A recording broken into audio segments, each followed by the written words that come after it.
मैं अभी 12 जिला कलेक्टर के सामने खड़ा हूं। चुनाव के जस्ट बाद में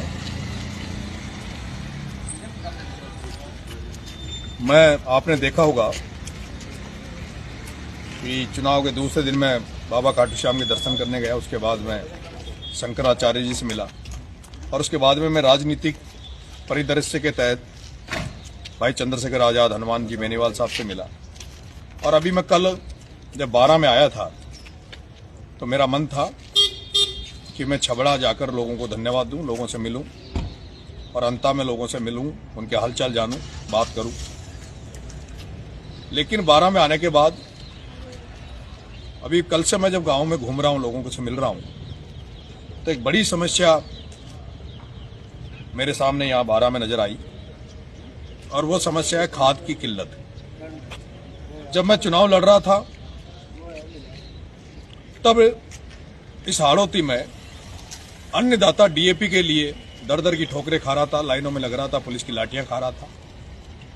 उसके बावजूद भी उसको डीएपी समय पर नहीं मिला और मिला तो अटैचमेंट के साथ मिला। और जिनको डीएपी दिया गया, कई किसान तो ऐसे थे जिन्होंने बिना डीएपी खाद के फसलों को बोया है और बिना डीएपी, बिना यूरिया के जो फसल होती है उसकी क्या हालत रहती है किसान अच्छी तरह जानते हैं। पहले डीएपी नहीं मिला और पिछले 3-4 दिन से हाड़ौती में 12, झालावाड़, क्योंकि कोटा बूंदी का अभी ध्यान नहीं है क्योंकि वहां का लोकसभा स्पीकर बैठा है, लेकिन 12 और झालावाड़ में यूरिया खाद की भयंकर किल्लत है। 266 का कट्टा 400 में भी नहीं मिल रहा। और जिस तरह से जो डीलर हैं, सोसाइटियां हैं, वो कालाबाजारी कर रही है, फायदा उठा रहे हैं, ज्यादा कीमतों में अपने मिलने वालों को, परिचितों को खाद दे रहे हैं और आम आदमी को खाद मिल नहीं रहा। कई जगह फोटो आ रही है, अखबार में भी खबरें चल रही है कि भाई यूरिया खाद की बड़ी किल्लत है। और मैंने अब सारे मेरे काम छोड़कर, शादी ब्याह सभी जो भी मेरे कार्ड थे, निमंत्रण कार्ड थे, उनको छोड़कर मैं अभी 12 जिला कलेक्टर के सामने खड़ा हूं, बिना किसी तैयारी के, बिना किसी लोगों को सूचित किए मैं अकेला मेरी गाड़ी में बिस्तर लेके आया हूं।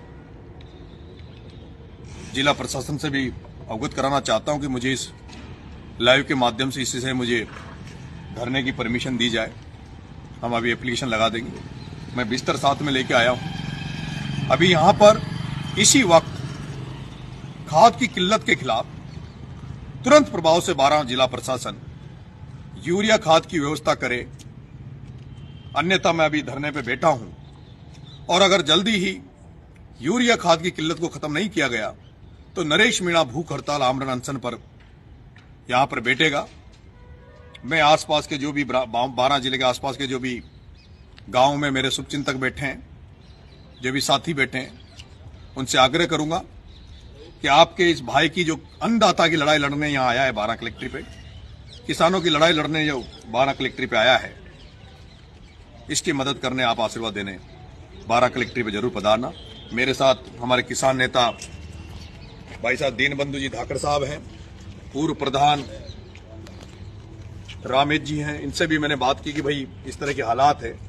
मनीष जी हमारे पूर्व छात्र संघ अध्यक्ष गवर्नमेंट कॉलेज कोटा, मनीष जी मीणा है, भाई राम प्रसाद जी मेघवाल साहब हैं जो हमारे साथ पूरे टाइम रहे, किसानों के प्रति इनका शुभचिंतक है, जीतू बालापुरा है, और मेरे कई विजय भाई फौजी साहब, विजय भाई, क्योंकि मैंने किसी को अभी इस बारे में बताया नहीं है। मैं अचानक से मुझे लगा कि मुझे अब किसानों की लड़ाई लड़नी चाहिए, धरना किसानों के लिए देना चाहिए, तो हम अचानक से यहाँ आए। मुझे विश्वास है, लेकिन आज तो नहीं, मैं आज अकेला रहूंगा रात भर यहाँ। कल सुबह जितने भी आसपास के गांव में जो हमारे शुभचिंतक है, जो किसानों के भलाई चाहते हैं, किसानों के हितों में जो लड़ना चाहते हैं, उन सभी क्रांतिकारी साथियों का, सभी किसान भाइयों का मैं आह्वान करूंगा इस लड़ाई में हमारा साथ दें। बहुत बहुत धन्यवाद। वो बिस्तर होगा ना अपना, तो अभी तो यहीं लगा दो, फिर कोई प्रशासन कहाँ की परमिशन देगा तो आप बेटे गांधी जी की मूर्ति के आगे लगाओ, यहाँ लगाओ, यही लगाओ, गांधी जी की यही लगाओ।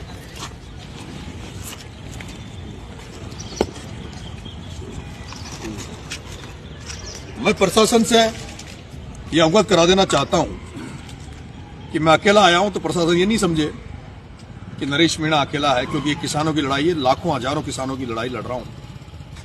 और इस लड़ाई को हल्के में ना ले, कि प्रशासन तुरंत प्रभाव से एक्शन में आए, एक्टिव हो और इस खाद की किल्लत को खत्म करे। धन्यवाद।